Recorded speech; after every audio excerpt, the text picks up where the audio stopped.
kita ya domba gembala ya, tapi kalau minta untuk ikut anak domba itu. Nah, kenapa anak domba itulah juga gembala kita, Yesus Kristus. Nah, judul ini diambil dari satu ayat dalam Alkitab. Mungkin ada yang tahu ketika ada frase dikatakan mengikuti anak domba kemanapun dia pergi. Dalam Wahyu 14 ayatnya yang keempat. Jadi kalau ada Alkitabnya, kita boleh buka dalam Bible study kita. Nanti kalau ada yang mau bertanya atau mau menambahkan, silahkan di bagian akhir dari Bible study kita ini. Wahyu 14 ayatnya yang keempat. Latar belakangnya ada ayat 1, 2, 3, bagaimana Yohanes melihat sesungguhnya ada anak domba berdiri di Bukit Sion bersama dengan 144.000 orang yang di dahi mereka tertulis namanya dan nama Bapaknya. Tapi kita loncat ayat 4. Siapa ini orang-orang ini yang bersama dengan Yesus? Ayat 4, mereka adalah orang-orang yang tidak mencemarkan dirinya dengan perempuan-perempuan, karena ini sebuah perlambangan, artinya dia tidak mencemarkan dirinya dengan banyak wanita lain, karena mereka murni sama seperti perawan. Artinya secara rohani mereka ini orang-orang yang murni. Mereka adalah orang-orang yang mengikuti anak domba itu kemana saja ia pergi. Ya, kan begitu ya. Mereka mengikuti anak domba itu kemana saja ia pergi. Mereka ditebus dari antara manusia sebagai korban-korban sulung bagi Allah dan bagi anak domba itu. Nah, dari sini ambil judulnya mengikuti anak domba itu kemanapun dia dia pergi. Nah, menjadi pertanyaan buat kita adalah sekarang anak domba itu kemana perginya? Kan begitu. Karena kita juga ingin termasuk di dalam bagian orang-orang yang mengikuti kemanapun anak domba itu pergi. Betul ya? Saya nggak mau ngikut kemana Yesus pergi. Saya rasa nggak ada. Karena sebagai pengikut Kristus kita pengen ikut kemana Yesus pergi. Nah, menjadi pertanyaannya adalah, kemana perginya Yesus? Kan gitu. Supaya kita tahu kita mau pergi ke arah mana. Pernah nggak saudara di jalan kehilangan teman satu perjalanan? Karena udah nggak kelihatan lagi dia pergi kemana. Mungkin jalan nengok kiri kanan tiba-tiba orang tua kita atau teman kita udah nggak kelihatan ketika kita balik lihat ke depan. Kita nggak tahu kemananya dia pergi. Mungkin ada yang pernah begitu ya. Oh, ini kendaraan baik motor atau mobil udah nggak kelihatan lagi yang di depan kita, teman segerombolan kita itu kemana. Nah, itu sebabnya penting untuk tahu kemana Yesus pergi supaya kita bisa masuk ke dalam kelompok ini yang disebut 144.000, dan yang di akhir zaman Yohanes dalam penglihatannya melihat anak domba yaitu Sang Yesus itu berdiri di Bukit Sion bersama dengan mereka. Oke, jadi kita mau tahu kemana Yesus pergi. Namun sebelum tahu kemana Yesus pergi, kita agak tarik mundur dulu ya ke belakang. Karena kalau udah tahu kemana Yesus pergi, Bible study-nya cepat selesai nanti. Jadi biar agak lama, ditarik dulu ke belakang. Dari mana anak domba ini berasal? Kan gitu. Anak dombanya berasal dari mana? Kalau ditanya anak domba, saya percaya kita semua sudah quorum lah ya. Semua sepakat kita sebut anak domba itu kita kenal dengan sosok oknum yang bernama Yesus Kristus. Amin, betul ya. Oke, pertanyaannya dari mana asalnya Yesus? Kita mau tahu rute perjalanannya dia itu dari mana dan kemana. Kalau kayak mau naik Grab atau Gojek atau apapun, dari mana tempat kita sampai ke destinasi kemana. Supaya kita tahu perjalanannya Yesus itu dari mana ke mana, dan itu jugalah menjadi perjalanan kita dari sana ke sana. Oke. Alkitab katakan ini tempat start awal anak domba itu. Oke. Anak domba itu berasal dari sorga. Dalam Yohanes 1 ayat 1 dikatakan bahwa pada mulanya adalah firman. Firman itu bersama-sama dengan Allah dan firman itu Allah. Singkatnya, Sang Firman ini yang kita kenal di ayat 14, Firman itu telah menjelma menjadi manusia dan kita kenal namanya Yesus Kristus. Dia itu adalah bersama dengan Allah dan dia adalah Allah. Jadi, dia mulai perjalanan, awal mulanya dia adalah dari tempat di mana Allah berada, yaitu surga. Oke. Dan dari surga, dia pergi kemana? dalam Ibrani pasalnya yang ke-10 ayat yang ke-5 dan ke-7. Boleh buka Alkitabnya. Kalau Yohanes 1 ayat 1 tadi kita udah familiar dan mungkin hafal. Sekarang Ibrani 10 ayat 1, ayat 5, mulai dari ayat 5 ya. Dari sorga kemana anak domba ini pergi? Alkitab katakan, karena itu ketika ia merujuk kepada siapa? Lihat di atas-atasnya ya. Kepada Yesus Kristus imam besar yang lagi disebutkan, yang lagi dibahas. Ketika ia masuk ke mana? Ke dunia.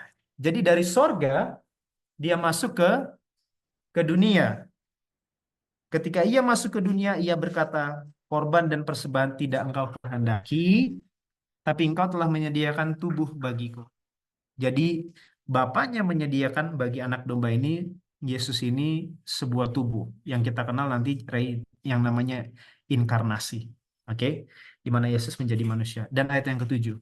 Lalu aku berkata, sungguh aku datang, dalam gulungan kitab ada tertulis tentang aku untuk melakukan kehendakmu, ya Allahku. Jadi dari sini kita belajar awal mula start anak domba perjalanannya dari sorga, lalu dia datang ke dunia dengan tubuh manusia, karena ada tubuh yang disiapkan buat dia. Untuk ngapain? Untuk melakukan kehendaknya Allah. Oke. Nah, ayat berikutnya, Filipi 2. Di dalam Filipi 2, ini juga ayat yang familiar, ayat yang ke-6 sampai 8. Yang walaupun dalam rupa Allah, tidak menganggap, yang walaupun dalam rupa Allah, di Yohanes 1 tadi kan dibilang, firman itu juga adalah Allah, yang walaupun dalam rupa Allah tidak menganggap kesetaraan dengan Allah. Berarti Yesus setara nggak sama Bapa, sama Allah? Sama, setara. Sebagai milik yang harus dipertahankan, melainkan telah mengosongkan dirinya sendiri, mengambil rupa seorang hamba, dan menjadi sama dengan manusia. Sampai di situ sama seperti Ibrani 10. Ada tubuh disiapkan buat Yesus. Jadi manusia, ayat 8. Dan dalam keadaan sebagai manusia, ia telah merendahkan dirinya dan taat sampai mati, bahkan sampai mati di kayu salib. Jadi Yesus dari tempat yang paling tinggi, ngambil posisi ke bawah, ke dunia yang di bawah, dan bukan hanya sampai ayat 7 dia mengambil posisi jadi manusia, tapi dalam manusianya pun merendahkan diri lagi. Karena manusia ini kan beda-beda ya, saudara ya. Ada manusia yang ngerasa dirinya tinggi. Kita bilang namanya sombong. Kan ada begitu. Banyak. Bahkan dunia mengkategorikan manusia itu berdasarkan stratanya. Saya kenal dulu itu di pelajarannya sejarah ya kalau nggak salah ya. Bagaimana kaum Hindu punya namanya strata. Ada apa? Saya lupa deh jadinya. Ada strata-stratanya lah ya. Ada strata-stratanya Brahma sampai yang paling bawah. Yang katanya zaman sekarang nggak ada lagi. Tetapi praktik di lapangan banyak. Karena manusia menilai seseorang dari status, dari apa yang dia miliki, dari apa yang dia pakai atau gunakan, yang mengelompokkannya pun nggak disebut, tapi ya begitulah fakta di lapangan. Oke. Tetapi Yesus mengambil bukan manusia yang super, bukan manusia yang strata bagus, status tinggi, tapi Yesus datang mengambil manusia yang paling bawah. Dan bahkan ditandai paling bawahnya bagaimana? Matinya pun di kayu salib. Karena dalam Taurat, dalam aturan Yahudi, dalam Torah, orang yang tergantung di kayu salib itu terkutuk. Mati itu semua manusia mati. Orang kaya pun mati. Orang hebat pun mati. Pemimpin besar dunia pun mati. Tetapi ketika dibilang matinya dengan kayu salib, itu beda dengan matinya Kaisar Roma atau matinya pemimpin-pemimpin agama Yahudi. Itu matinya elegan, sopan, atau matinya. Ini matinya kayu salib. Artinya apa? Artinya perjalanan anak domba itu dari tempat yang paling tinggi sampai ke yang paling bawah. Dan yang paling bawah sekali. Jadi itu sebabnya Yesus itu tidak perlu, apa ya bahasanya ya, tidak ada hal apapun lain yang mampu merendahkan Yesus karena dia sudah mengambil tempat paling rendah, posisi paling rendah. Jadi dia nggak perlu lagi direndah-rendahkan, dia sendiri sudah mengambil tempat yang paling rendah itu. Ingat tadi di depan saya bilang apa? Judul pelajaran kita apa? Mengikuti kemanapun anak domba itu pergi. Kita memang nggak mulai start seperti Yesus dari sorga ya. Kita nggak mulai begitu. Tetapi Yesus mengambil manusia, kita mulai jadi manusia juga. Tetapi dalam perjalanan kita sebagai manusia, dengan karunia-karunia yang Tuhan berikan, mungkin saja secara tidak sadar kita merasa kita orang manusia yang lebih baik daripada manusia yang lain. Sementara katanya kita memiliki sang anak domba. Saya nggak bilang saudara harus miskin seperti Yesus miskin, atau menjadi tidak punya seperti Yesus tidak punya. Tetapi nanti ada pelajaran berikutnya. Tetapi sadar nggak sadar kita ngerasa begitu. Itu yang saya mau bilang. Sadar tidak sadar, saudara percaya tidak percaya, kita ini semua manusia yang sombong. Karena ada momen-momen di mana ada manusia lain yang lebih rendah dari saya menurut pemandangan saya, dan kita sudah berpikir begitu, baik dalam hal apapun ya, dalam hal kepemilikan, dalam hal intelektual, dalam hal status, dalam hal karunia yang Tuhan beri kita, dan ada orang lain yang kita rasa nggak seperti kita udah merasa seperti tinggi. Tapi judul pelajaran kita mau ikut kemanapun anak domba itu pergi. Itu sebabnya kalau ada kejadian di dalam dunia ini, dalam pengalaman saudara yang berusaha untuk merendahkan harga diri saudara, terima.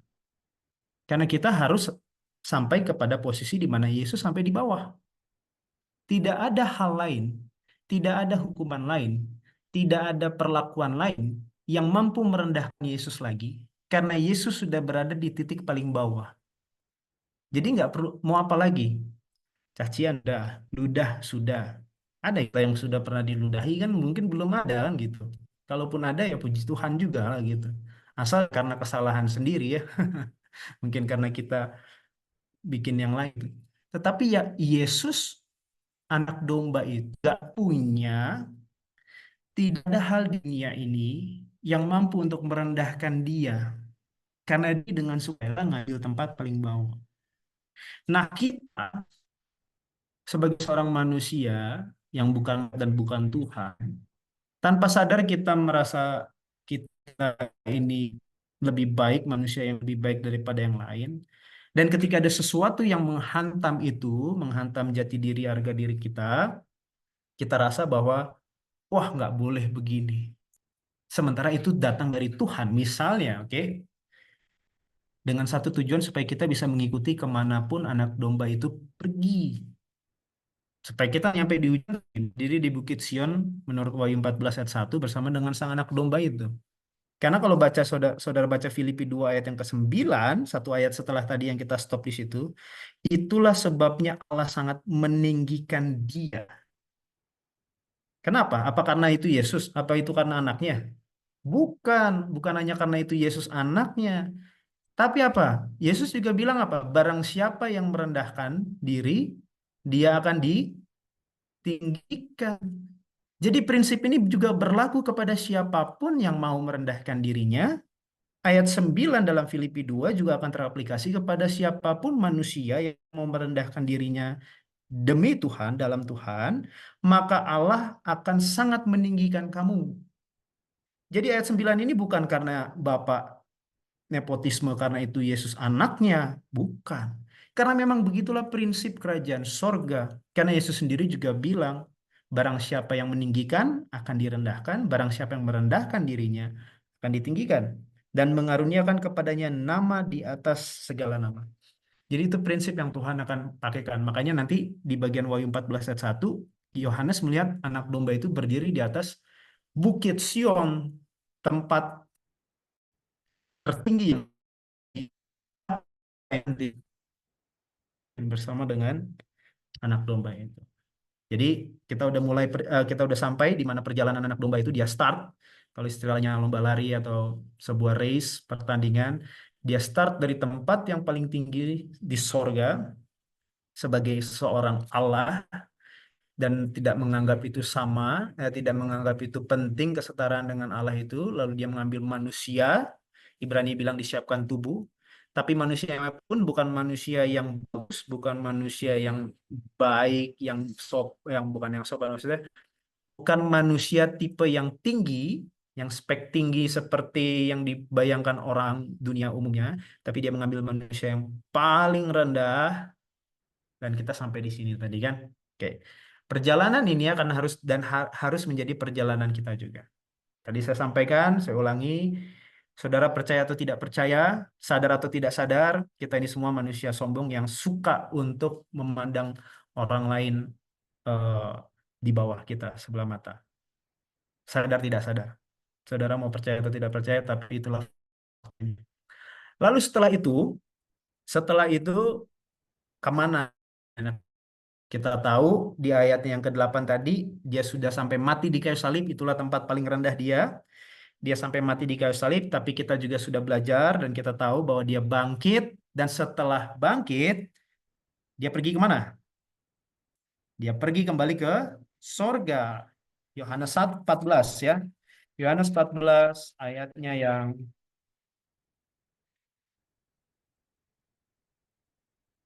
ketiga. Dan apabila aku telah pergi ke situ dan telah menyediakan tempat bagimu, aku akan datang kembali, membawa kamu ke tempatku, supaya di tempat di mana aku berada, kamu pun berada. Ini perkataan Yesus bahwa dia menyediakan rumah bagi kita. Dan sebagai tambahan, kesaksian berikutnya dari Ibrani pasalnya yang ke, kita lihat dulu Ibrani pasalnya yang ke-9. Ibrani 9 ayat yang ke-11.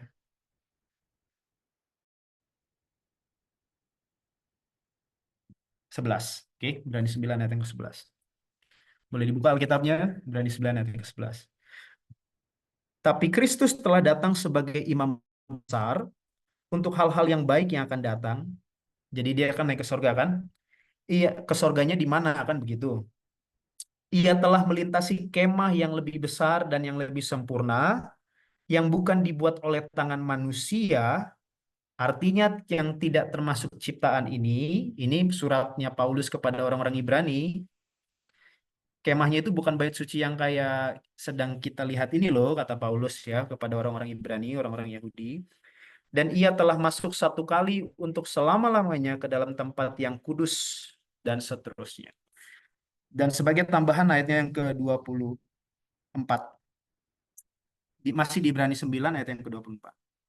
Sebab Kristus bukan masuk ke dalam tempat kudus buatan tangan manusia. Maksudnya tempat kudus itu bait suci. Yang hanya merupakan gambaran saja dari yang sebenarnya. Tetapi kemana Kristus masuk? Ke dalam sorga sendiri untuk menghadap hadirat Allah guna kepentingan kita. Di beberapa pelajaran sebelum-sebelumnya, di berbagai tempat kita sudah belajar bahwa setelah dari salib, rencana penebusan itu belum sepenuhnya selesai.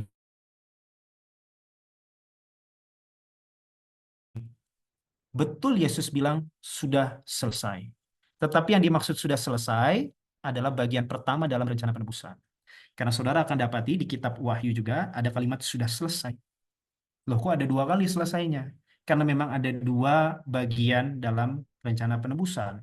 Di bumi dan di sorga. Saya rasa eh, kita udah bahas dan saudara boleh mungkin lihat di channelnya Beautiful Hope atau Rooted in Christ Ministry.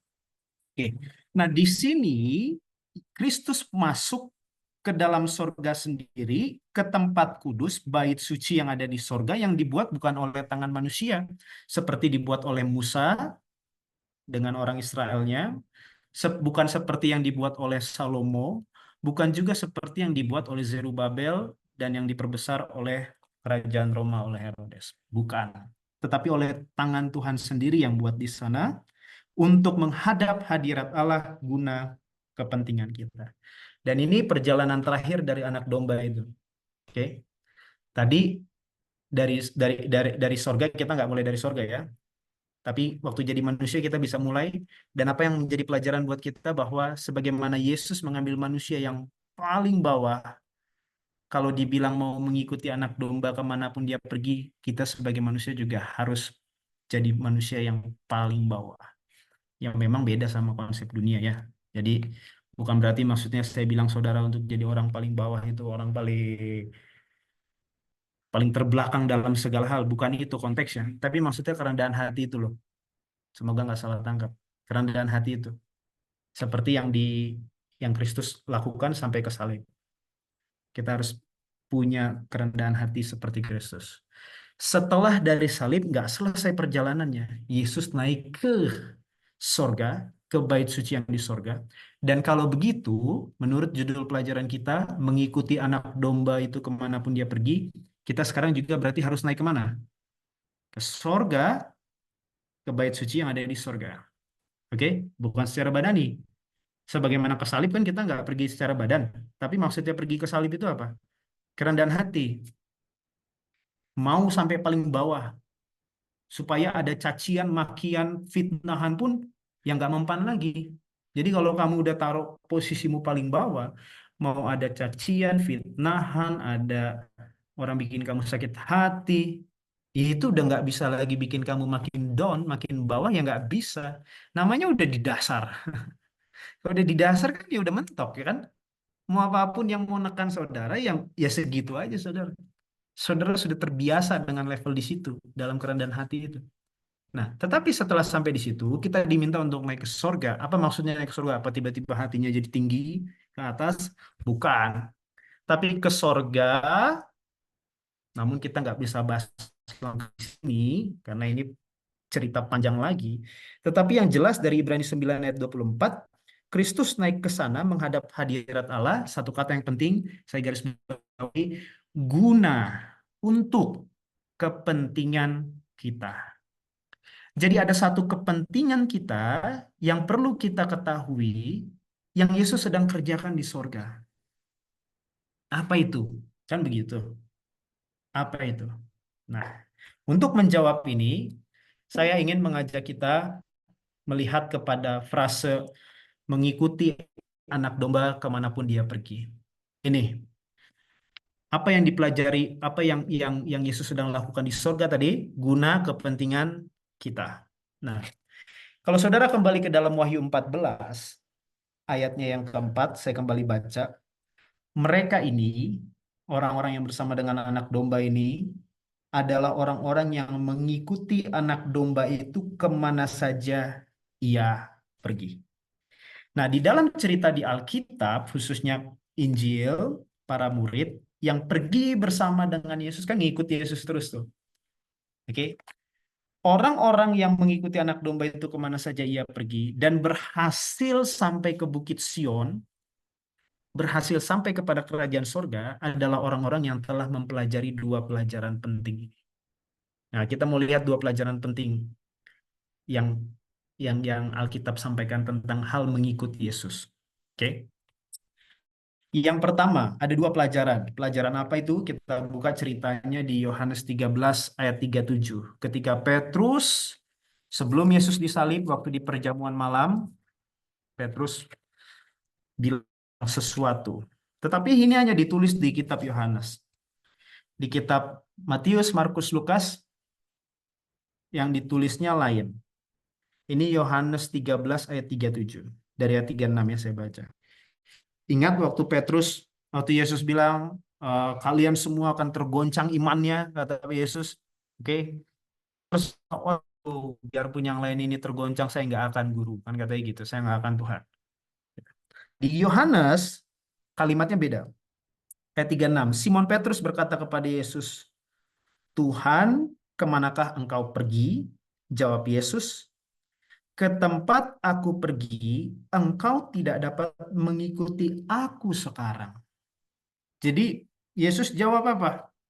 Ke tempat aku pergi, engkau tidak dapat mengikuti aku sekarang. Tetapi kelak engkau akan mengikuti aku. Boleh saya tanya dan boleh dijawab juga. Kira-kira dari jawaban Yesus ini, ketika Yesus bilang, ke tempat aku pergi, engkau tidak dapat mengikuti aku sekarang, itu kemana ya? Ada yang boleh respon di kolom chat atau Unmute juga boleh. Yohanes 13 ayat 36.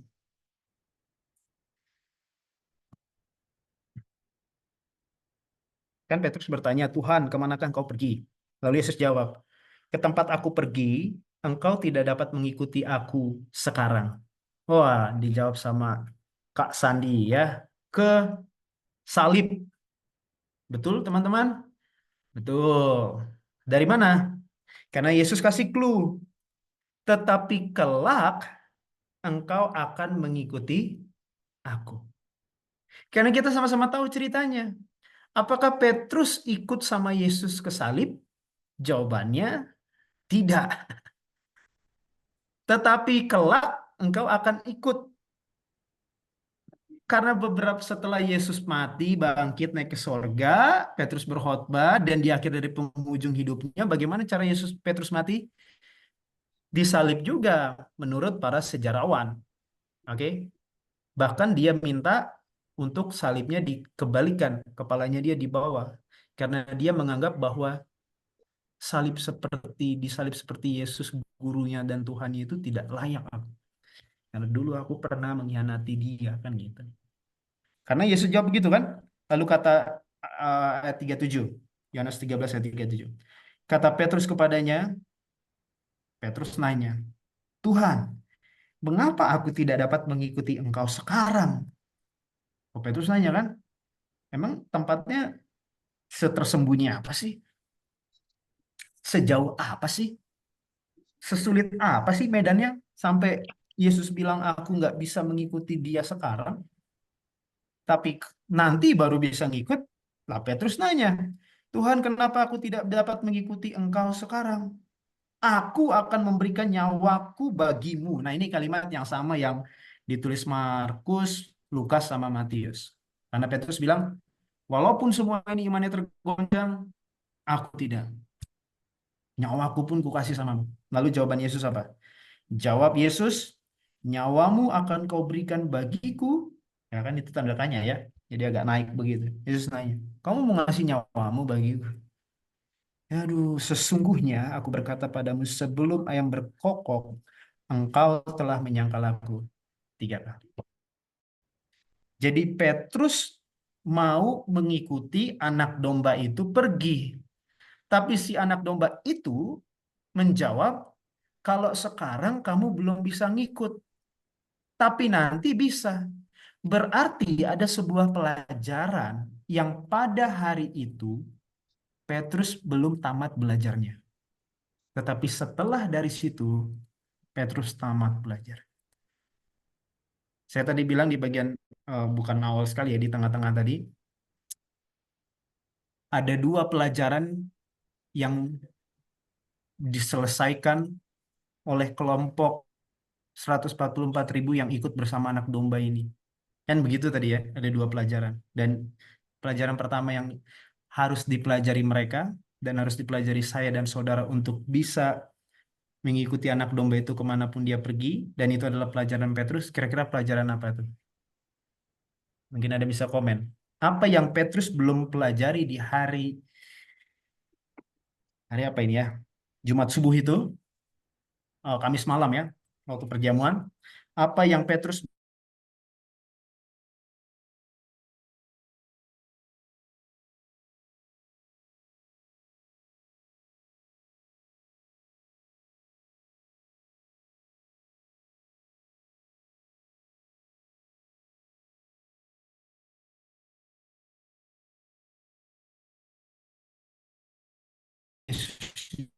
yang sama ke kita. Aduh, ke tempat aku pergi sekarang, engkau tidak bisa ikut sekarang. Tapi nanti bisa. Nah, sekarang kita mau lihat. Kita sudah ngerti pelajarannya. Buka Yohanes yang sama di ayatnya yang ke-21. Yohanes yang sama, kitab Yohanes 21, mulai dari ayatnya yang ke-15. Nah, ini cerita tentang Yesus mengajak Petrus untuk gembalakanlah domba-dombaku. Jawabannya nanti kalau udah dibandingkan, saudara bisa mengerti jawabannya. Pelajaran apa yang harus dipelajari Petrus dan yang harus dipelajari kita. Sesudah sarapan, Yesus berkata kepada Simon Petrus, ini posisinya Yesus sudah bangkit. Simon, anak Yohanes, apakah engkau mengasihi, dalam bahasa Indonesia tidak kelihatan, tapi dalam bahasa Yunaninya terlihat. Terlihat. Apakah engkau agape, aku mengasihi, karena kita tahu kasih itu punya beberapa istilah di dalam Yunani, ada beragam bentuk kasih atau cinta, ada agape, ada phileo, ada eros, dan sebagainya. Dan Yesus tanya, Simon anak Yohanes, apakah engkau mengasihi? Kata mengasihi di sini adalah agape. Mengasihi aku lebih daripada mereka ini? Jawab Petrus kepadanya, Tuhan, engkau tahu bahwa aku mengasihi. Tetapi dia nggak menggunakan kata kasih yang sama dengan pertanyaannya Yesus. Karena jawaban Petrus, Petrus menjawab kasih dengan kata phileo. Kau. Padanya gembalakanlah dombaku. Kata Yesus pula kepadanya untuk kedua kalinya, Simon Yohanes, apakah engkau mengasihi agape aku? Jawab Petrus kepadanya, benar Tuhan, engkau tahu. Jadi Petrus mau bilang bahwa Tuhan kamu itu tahu loh, aku ini seberapa gitu loh. Engkau tahu bahwa aku mengasihi engkau, phileo saja. Karena phileo adalah bentuk kasih persaudaraan yang mana masih di bawah dari yang namanya bentuk kasih agape itu, unconditional love, kasih yang tak bersyarat itu. Lalu kata Yesus kepadanya, gembalakanlah domba-dombaku. Dan ayat 17.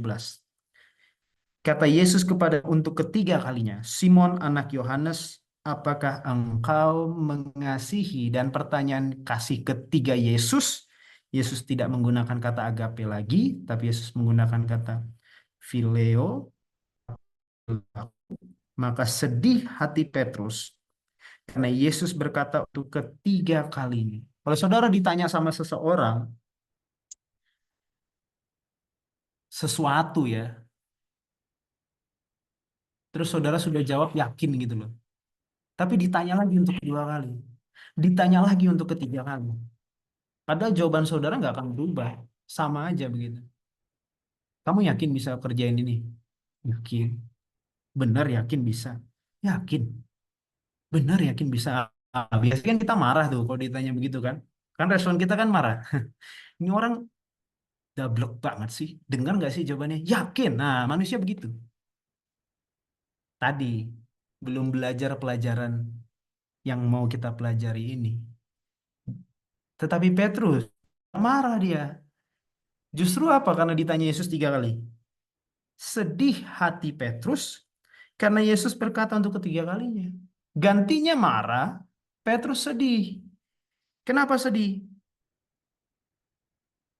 Karena dia menyadari, ini pelajaran. Kalau ada yang tahu jawabannya, pelajaran apa? The knowledge of apa? Pelajaran yang harus dipelajari sama kelompok 104 domba kemanapun dia pergi ini. Saya selesaikan dulu ya. Dan maka sedih hati Petrus karena Yesus berkata untuk ketiga kalinya, apakah engkau mengasihi aku? Phileo aku? Kepada Tuhan, engkau tahu segala sesuatu, engkau tahu bahwa aku mengasihi engkau. Petrus bilang, Tuhan kamu itu tahu semuanya, termasuk tahu tentangku. Bahwa aku cuma bisa sampai phileo kamu. Petrus belajar yang namanya pelajaran tentang diri.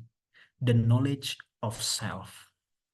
Ini pelajaran yang harus dipelajari di sini Bang siapa nih? Bang Sandi ya sampaikan penyangkalan diri. Ya, betul, mirip ya. Pelajaran tentang diri. Pelajaran yang harus dipelajari oleh setiap manusia di dunia ini adalah the knowledge of self. Karena manusia tidak tahu dirinya sendiri. Dia nggak tahu kalau dia itu nggak tahu. Ah, gitu. Manusia itu nggak tahu kalau dia nggak tahu apa-apa. Manusia itu nggak tahu kalau dia nggak bisa apa-apa. Itu pelajaran yang mendasar yang dipelajari oleh Petrus sehingga dia bilang, benar Tuhan, engkau tahu. Engkau tahu segala sesuatu. Dan Petrus sebagai seorang yang sudah diubahkan tidak akan pernah berani mau bilang, aku agape engkau Tuhan. Kenapa?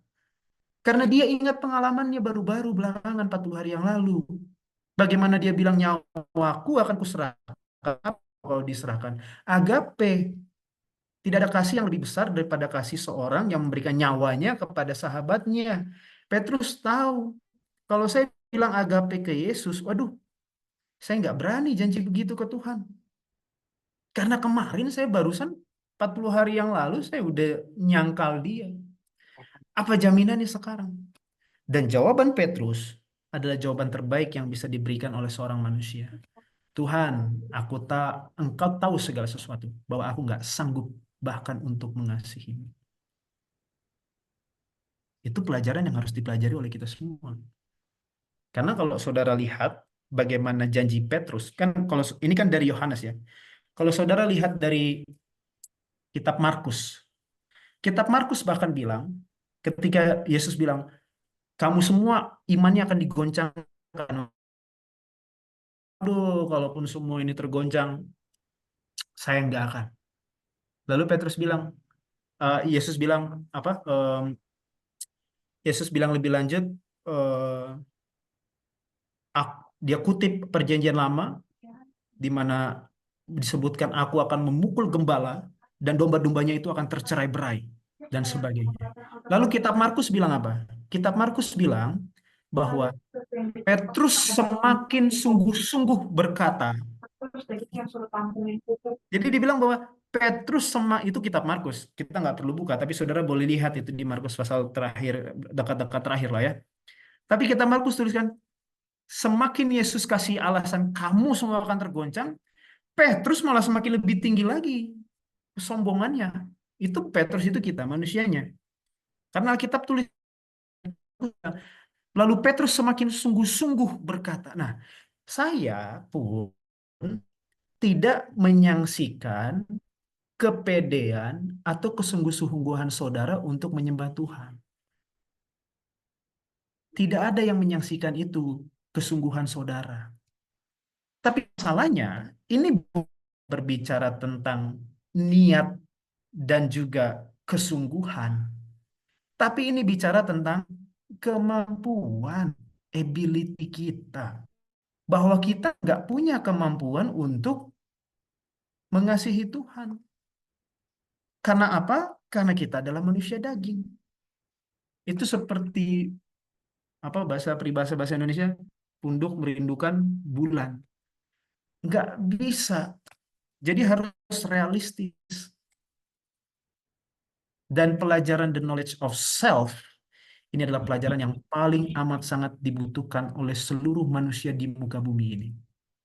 Karena apa? Karena ada banyak ajaran di luar sana yang sebaliknya mengajarkan untuk saudara lebih yakin dan lebih yakin kepada diri saudara.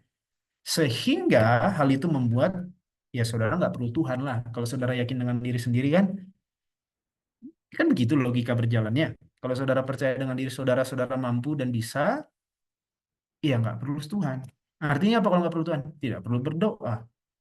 Doa itu apa sih? Doa itu adalah tanda. Kalau saudara berdoa, itu artinya saudara mengakui bahwa saudara tidak mampu. Makanya saudara minta tolong sama seseorang yang lebih mampu. Itulah artinya memerlukan Tuhan. Jadi kalau ada di antara kita yang tidak berdoa, implikasinya bahasa sederhana yang saya maksudkan bahwa saudara merasa bahwa saudara tanpa bisa. Itulah arti maknanya berdoa. Sesederhana itu. Tapi kalau kita mau sempatkan waktu untuk berdoa dalam segala hal, memohon berkat, memohon tuntunan, memohon kuasa, kekuatan, kita secara tidak langsung, baik saudara ngerti atau tidak ngerti, sadar tidak sadar, saudara sudah memahami itu yang namanya the knowledge of self. Petrus ketika disuruh gembalakanlah domba-dombaku, waduh berat sekali Tuhan. Jangankan mau gembalain mereka, diri saya sendiri aja masih begini. Makanya Petrus nggak akan pernah berani mau jawab Yesus agape. Dan itulah jawaban yang paling benar. Karena Tuhan akan datang ke level, ke tempat di mana kita berada. Dan dia yang akan tarik kita angkat ke atas. Kelompok di Wahyu 144.000, kalau kita mau mengikuti kemanapun anak domba itu pergi, Kalau ada satu pelajaran yang perlu dipelajari adalah pelajaran apa, teman-teman, Bapak Ibu semua? Knowledge of, pengetahuan tentang diri sendiri. Siapa kita? Manusia berdosa yang nggak punya apapun, yang tidak punya kekuatan. Janji Petrus itu seperti janji pasir, tali pasir yang kalau pasir bisa dianyam, dibuat buah tali, nah begitulah janji manusia itu. Kena angin sedikit, langsung rubuh. Sebegitu rentan. Saudara, saudara, lah pengalaman-pengalaman bagaimana kita sudah berjanji sama Tuhan. Tuhan, saya mau janji, mau belajar Alkitab, saya janji mau berdoa. Dan kita lihatlah hari ini, apakah itu terjadi atau enggak. Kalau saudara tidak percaya, kan begitu. Saya melihat bukan artinya mau menunjukkan kegagalan kita semua ya. Itu juga buat saya. Tapi memang itu fakta. Jadi seperti di kitab Markus saya tadi sampaikan, saya tidak menyaksikan kesungguhan saudara karena Markus pun menulis lalu Petrus semakin bersungguh-sungguh mau bilang nyawaku pun akan kuserahkan. Tapi faktanya di hari itu dia orang pertama yang paling kabur duluan, yang menyangkal nama itu. Nggak kenal, nggak kenal, nggak kenal. Jangan sampai kita seperti itu. Tapi hendaklah kita seperti Petrus yang sudah mengerti pelajaran tentang the knowledge of self tadi. Karena kalau kita ngerti the knowledge of self, kita tahu diri kita siapa, apa kita, siapa kita, bagaimana kita, nah, kita tahu tuh apa yang harus kita lakukan. Oke? Dan pelajaran yang kedua, sebagai pelajaran terakhir kita di malam hari ini, bagi mereka yang mau mengikuti kemanapun anak domba itu pergi, ada juga sebuah cerita di dalam Matius pasal yang ayat yang ke-9.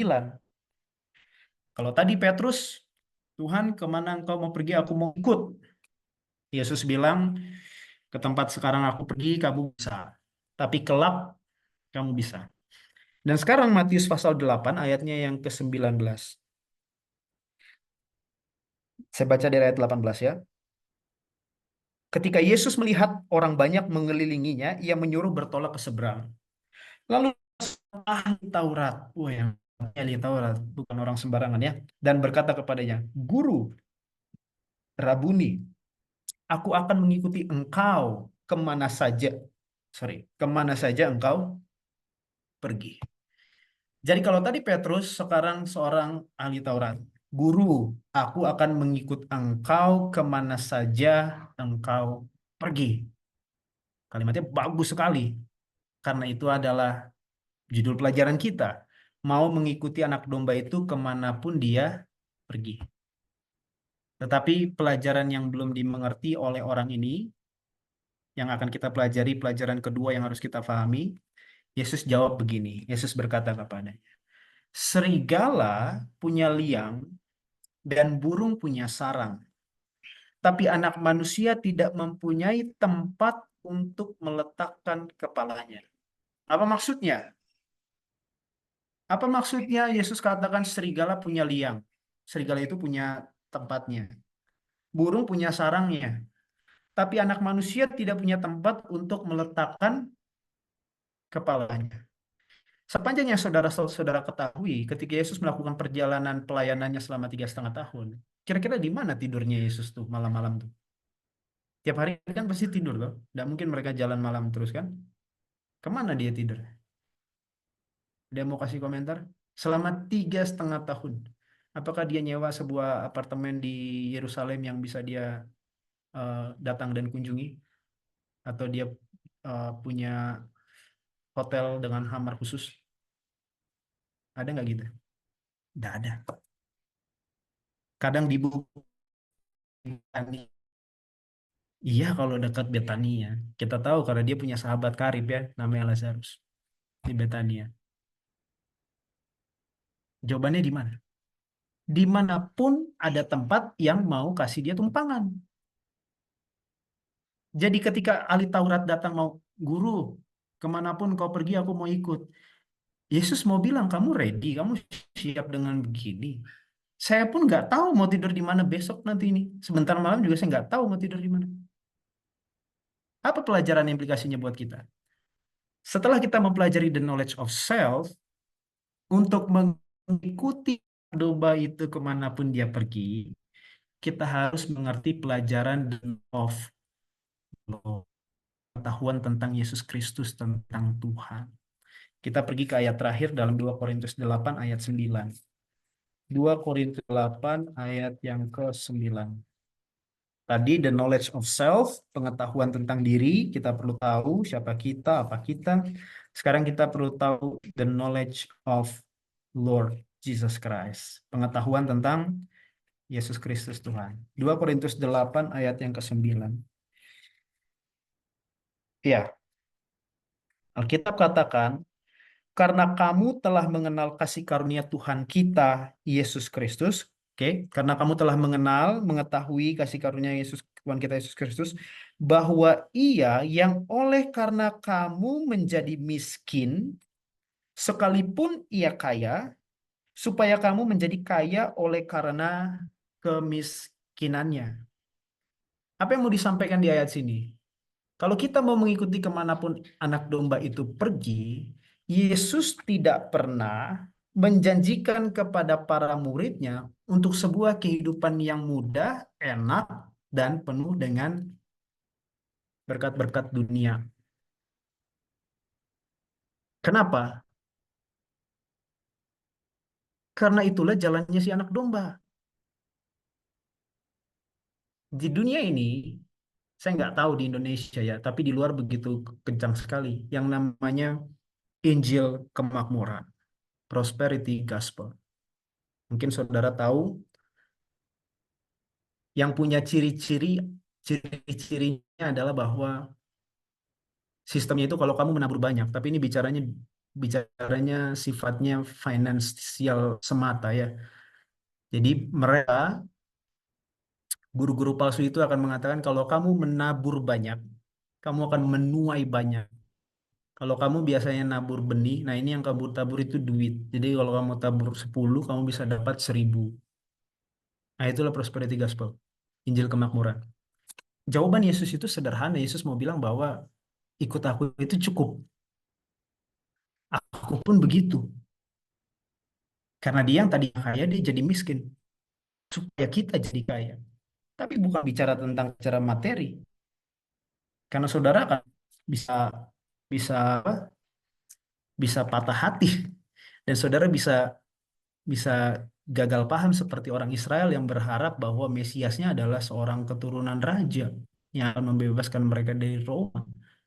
Dan ketika hal yang buruk terjadi kepada saudara, dan saudara melihat bahwa ini seperti, oh kayaknya nggak cocok sama yang disampaikan. Oh bukan nggak cocok, tapi kita salah menangkap apa yang Yesus mau sampaikan, apa yang firman Tuhan sampaikan. Jadi kita perlu punya pemahaman, pengetahuan tentang Yesus Kristus. Bahwa yang Yesus berikan adalah perkara yang tak terlihat. Kalau ada berkat kekayaan, kebesaran, kemurahannya itu, yang pasti dia akan berikan adalah karunia-karunia rohani kepada kita. Yang nilainya di mata sorga sangatlah kaya. Tapi di mata manusia kita melihat apa yang sebatas kita lihat, sehingga kita menganggap bahwa sebuah karunia sifat yang baik nggak ada nilainya, karena kita selalu menilai segala sesuatu dengan angka. Sehingga ketika kita dapat angka yang kecil, kita merasa bahwa waduh, kurang iman nih saya, salah nih saya. Itu yang terjadi pada jemaat-jemaat, umat-umat yang diberikan pengajaran-pengajaran oleh guru-guru palsu tentang Injil kemakmuran tadi. Bahkan, ya saudara boleh lihat sendiri lah ya di sosial media atau dimanapun tentang tentang hal ini gitu. Karena baru-baru ini saya lagi lihat-lihat itu cukup banyak gitu. Betapa menyedihkannya umat-umat yang tidak mendapat bagian nabur juga, tapi toh nggak semua juga dapat menuai. Sementara para guru-guru palsu itu menuai banyak dari para jemaatnya. Ada yang bisa beli rumah gede, istana, private jet, dan sebagainya. Tetapi bukan itu yang Yesus sampaikan. Kita harus belajar tentang siapa anak domba itu. Kalau kita mau ikut kemanapun anak domba itu pergi, kita sudah belajar. Anak domba itu pergi ke tempat posisi manusia, bukan manusia yang paling posisi hebat bagus, tapi manusia yang paling bawah, paling rendah. Pertanyaannya, maukah kita mengikuti kemanapun anak domba itu pergi? Dan jawabannya itu relevan dengan si penanya. Yang menanyakan adalah ahli Taurat, yang mungkin pastinya punya segalanya. Dan Yesus datang mau bikin disclaimer dulu nih di depan ya. Oke, kamu kalau mau ikut, saya kasih tahu ya, serigala nggak punya liang, burung nggak punya sarang, anak manusia nggak punya tempat untuk meletakkan kepalanya. Jawaban begini nggak akan diberikan kepada para murid.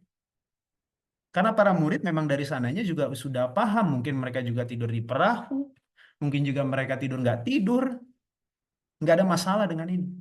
Tapi bagi mereka yang punya banyak dan ketika mau datang ikut Yesus, nah di depan Yesus kasih disclaimer, kita harus punya the knowledge of Jesus Christ, bahwa Yesus Kristus yang kita sembah, yang saudara mau ikuti ini, tidak menjanjikan iming-iming hal-hal yang saudara pikirkan itu akan diberikan. Tapi kalaupun itu dapatkan, puji Tuhan. Kalaupun itu saudara tidak dapatkan, saudara juga harus puji Tuhan. Bisakah saudara terima itu? Itu sebabnya Yesus jawab kepada ahli Taurat yang punya segalanya. Serigala punya liang, burung punya sarang, tapi anak manusia tidak punya tempat untuk meletakkan kepalanya. Jadi Yesus kasih disclaimer dulu di depan. Karena Yesus itu eh, jujur, ya, dia tidak mau ada orang yang salah kata. Dan dengan begitu, dari dua pelajaran ini, the knowledge of God, pengetahuan tentang diri dan pengetahuan tentang Tuhan, dua hal yang perlu kita pelajari supaya kita bisa mengikuti kemanapun anak domba ini pergi. Dan anak domba ini tadi terakhir sampai di sorga, di tempat kudus di bait suci yang ada di sorga. Guna kepentingan saya dan saudara, kita juga perlu sampai ke sana di dalam iman, dan kita dapatkan sesuatu yang apa sih yang Tuhan lakukan untuk kita? Ya, secara lengkap nggak bisa disampaikan sekarang, tapi di lain waktu kita bisa sama-sama belajar.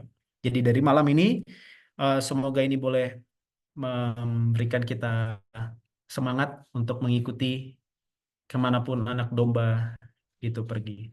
Terima kasih, kiranya Tuhan memberkati dan menolong kita. Amin.